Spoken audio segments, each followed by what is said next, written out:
Hi everyone, welcome to my channel. ఈరోజు నేను 4 cut curve బ్యాంగిల్ని యూస్ చేసి డబల్ లేయర్ సిల్క్ థ్రెడ్ బ్యాంగిల్ను డిజైన్ చేయాలనుకుంటున్నాను. నేను ఈ బ్యాంగిల్ను వ్రాప్ చేయడానికి బ్లూ కలర్ సిల్క్ థ్రెడ్ను యూస్ చేస్తున్నాను. నేను ఆల్రెడీ నా ఛానల్లో థ్రెడ్ వ్రాపింగ్ చూపించాను. వీడియో లెంతీ అవుతుంది కాబట్టి ఆల్రెడీ వ్రాప్ చేసిన బ్యాంగిల్తోనే డిజైన్ చేసి చూపిస్తున్నాను. నేను 20 స్ట్రాండ్స్ సిల్క్ థ్రెడ్ని యూస్ చేసి ఈ 4 కట్ బ్యాంగిల్ను వ్రాప్ చేసి పెట్టుకున్నాను. ఈ బ్యాంగిల్ను డిజైన్ చేసుకోవడానికి ముందుగా ఒక సర్కిల్ పేపర్ మీద ఇలా 4 ఫోల్డ్స్ చేసి లైన్స్ డ్రా చేసి పెట్టుకున్నాను. బ్యాంగిల్స్ డిజైన్ చేసుకోవడానికి పార్టిషన్స్ ఎలా డివైడ్ చేసుకోవాలో క్లాస్ 3లో ఆల్రెడీ ఎక్స్ప్లెయిన్ చేశాను. ఒకసారి ఎవరైనా చూడకుంటే చూసేయండి. ఈ బ్యాంగిల్ని డిజైన్ చేసుకోవడానికి నేను ఇక్కడ 3mm గోల్డ్ కలర్ బీడ్స్ని యూస్ చేస్తున్నాను. గోల్డ్ కలర్ బీడ్స్ ప్లేస్లో పర్ల్స్నైనా యూస్ చేయొచ్చు. క్లాస్ 3లో చెప్పినట్లు పార్టీషన్స్ డివైడ్ చేసి ఒక బుక్లో డ్రా చేసి పెట్టుకుంటే చాలా ఈజీ అవుతుంది. మనము డ్రా చేసుకున్న పేపర్ మీద బ్యాంగిల్ని పెట్టి మనము 4 సైడ్స్ డిజైన్ చేసుకోవాలనుకుంటున్నాం కదా. ఇప్పుడు ఆ డిజైన్ చేసుకోవడానికి నేను ఇక్కడ B7000 గ్లూను యూస్ చేస్తున్నాను. ముందుగా 4 పార్టీషన్స్ ప్లేస్లో గ్లూను అప్లై చేయండి. గ్లూను అప్లై చేసిన తర్వాత ఆ గ్లూ అప్లై చేసిన ప్లేస్లో బీడును అప్ సైడ్ పెట్టండి, అంటే హోల్ పైకి వచ్చేలాగా స్టిక్ చేసుకోండి. ఇప్పుడు ఒక హాఫ్ మినిట్ డ్రై అయిన తర్వాత ఆ బీడ్స్కు పైన సైడ్ కూడా గ్లూను అప్లై చేయండి. గ్లూను అప్లై చేసిన తర్వాత మనం ఆల్రెడీ వ్రాప్ చేసుకున్న బ్యాంగిల్ను ఆ బీడ్స్ పైన పెట్టి ఒకసారి ప్రెస్ చేసి గట్టిగా పట్టుకోండి. ఇలా ప్రెస్ చేయడం వల్ల బ్యాంగిల్స్ బాగా స్టిక్ అవుతాయి. బ్యాంగిల్స్ మిడిల్లో గ్యాప్ పర్ఫెక్ట్గా వచ్చిందా లేదా ఒకసారి చెక్ చేసుకోండి. ఆ బీడ్స్ అనేటివి కంప్లీట్గా డ్రై అయిన తర్వాతనే నెక్స్ట్ ప్రాసెస్కి వెళ్ళండి. మనకు కావాలంటే బీడ్స్ ప్లేస్లో పర్ల్స్ను యూస్ చేసి ఇలా సింపుల్గా కూడా డిజైన్ చేసుకోవచ్చు. 40 స్ట్రాండ్స్ థ్రెడ్ను ఇలా రైటింగ్ ప్యాడ్కు వ్రాప్ చేసి పెట్టుకున్నాను. ఇప్పుడు దానికి గ్లూను అప్లై చేసి నీట్గా కట్ చేసుకోండి. ఇప్పుడు బ్యాంగిల్ కంప్లీట్గా డ్రై అయిపోయింది. ఇప్పుడు మనం తీసుకున్న 40 స్ట్రాండ్స్ సిల్క్ థ్రెడ్ను ఈ 4 పార్టీషన్స్ ప్లేస్లో వ్రాప్ చేసుకోవాలి. నేను 4 సైడ్స్ 1 ఇంచ్ డిజైన్ చేసుకోవాలి అనుకుంటున్నాను. థ్రెడ్ను వ్రాప్ చేసుకున్నప్పుడు బీడ్ అనేది మిడిల్కి వచ్చేలాగా వ్రాప్ చేసుకోండి. వీడియోలో చూపించినట్లుగా 2 బ్యాంగిల్స్కు గ్లూను అప్లై చేసి థ్రెడ్ను అటాచ్ చేయండి. గ్లూ కొంచెం డ్రై అయిన తర్వాతనే థ్రెడ్ వ్రాపింగ్ చేసుకోండి, అప్పుడే స్ట్రాండ్స్ అనేవి ఊడిపోకుండా ఉంటాయి.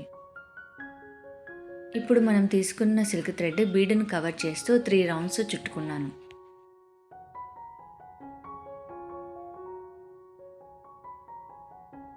ఇలా 3 రౌండ్స్ చుట్టుకున్న తర్వాత ఎండ్లో గ్లూను అప్లై చేసి సిల్క్ థ్రెడ్ను అటాచ్ చేసుకోండి. సిల్క్ థ్రెడ్ని కట్ చేసుకున్న తర్వాత పైన సైడ్ కూడా గ్లూను అప్లై చేయండి, అప్పుడే థ్రెడ్ స్ట్రాండ్స్ అనేవి ఊడిపోకుండా ఉంటాయి. ఇదే మెథడ్లో మనం బీడ్ని ఎక్కడైతే పెట్టామో ఆ ప్లేసెస్లో సిల్క్ థ్రెడ్ను వ్రాప్ చేసి పెట్టుకోండి. ఇప్పుడు ఆ వ్రాప్ చేసిన థ్రెడ్ మీద డిజైన్ చేసుకోవడానికి నేను ఇక్కడ ఫ్లవర్ క్యాప్స్ను, సీక్వెన్స్ను, ఐ డ్రాప్ కుందన్స్ను, బ్లూ కలర్ స్టోన్స్ను యూస్ చేస్తున్నాను. ముందుగా ఐ డ్రాప్ కుందన్స్తో ఫ్లవర్ షేప్ లాగా డిజైన్ చేసుకుందాము. గ్లూను థ్రెడ్ మీద కంప్లీట్గా స్ప్రెడ్ చేయకుండా ఇలా ఫ్లవర్ పెటల్స్ లాగా గ్లూను అప్లై చేసుకోండి. ఇలా అప్లై చేసిన గ్లూ మీద కుందన్స్ను అటాచ్ చేసుకోండి. నేను basic double layer silk thread బ్యాంగిల్ని ఎలా ప్రిపేర్ చేయాలో చూపిస్తున్నాను. దాని మీద ప్యాటర్న్ అనేది మీకు నచ్చినట్లు డిజైన్ చేసుకోండి. ఇప్పుడు ఆ ఫ్లవర్ మిడిల్లో B7000 గ్లూను అప్లై చేసి మనం తీసుకున్న గోల్డ్ కలర్ ఫ్లవర్ క్యాప్ను స్టిక్ చేసుకోండి. ఏదైనా టూత్పిక్ కానీ పెన్ రిఫిల్ కానీ యూస్ చేసి ఇలా ఫ్లవర్ మీద ప్రెస్ చేసామంటే ఫ్లవర్ అనేది బాగా అటాచ్ అవుతుంది. ఇప్పుడు ఆ ఫ్లవర్ మిడిల్లో గ్లూను అప్లై చేసి బ్లూ కలర్ స్టోన్ను అటాచ్ చేసుకుంటున్నాను. ఈ ఫ్లవర్ ప్లేస్లో 3D ఫ్లవర్ను కూడా స్టిక్ చేసుకోవచ్చు, అంటే బీడ్స్ పైన బీడ్స్ని అటాచ్ చేసి 3D షేప్లో వచ్చేలాగా స్టిక్ చేసుకోవచ్చు. అదే ప్రాసెస్లో 4 సైడ్స్ కూడా ఫ్లవర్స్ను డిజైన్ చేసుకోండి. ఇలా డిజైన్ చేసుకున్న ఫ్లవర్స్ కంప్లీట్గా డ్రై అయిపోయిన తర్వాత ఈ ఫ్లవర్కు మిడిల్లో ఉన్న గ్యాప్ను డిజైన్ చేసుకుందాం.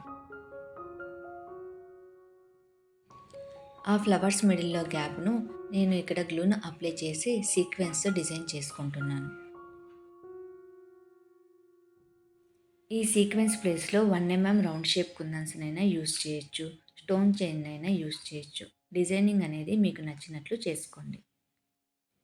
ఒక లైన్ సీక్వెన్స్ను అటాచ్ చేసుకున్నాను. ఇప్పుడు అదే విధంగా ఇంకొక లైన్ కూడా సీక్వెన్స్ను అటాచ్ చేసుకుంటున్నాను. ఇదే ప్రాసెస్లో 3 బ్యాంగిల్స్ని యూస్ చేసి 3 లేయర్ సిల్క్ థ్రెడ్ బ్యాంగిల్ని కూడా ప్రిపేర్ చేసుకోవచ్చు. నేను చెప్పిన క్లాసెస్ అన్నీ మీకు బాగా అర్థమవుతున్నాయని అనుకుంటున్నాను. నా క్లాసెస్ గురించి ఏమైనా డౌట్స్ ఉంటే కామెంట్ సెక్షన్లో కామెంట్ చేయండి. నేను చేసిన డిజైన్ మీకు నచ్చిందా? నచ్చినట్లయితే లైక్ చేయండి, షేర్ చేయండి, సబ్స్క్రైబ్ చేసుకోండి. Thanks for watching.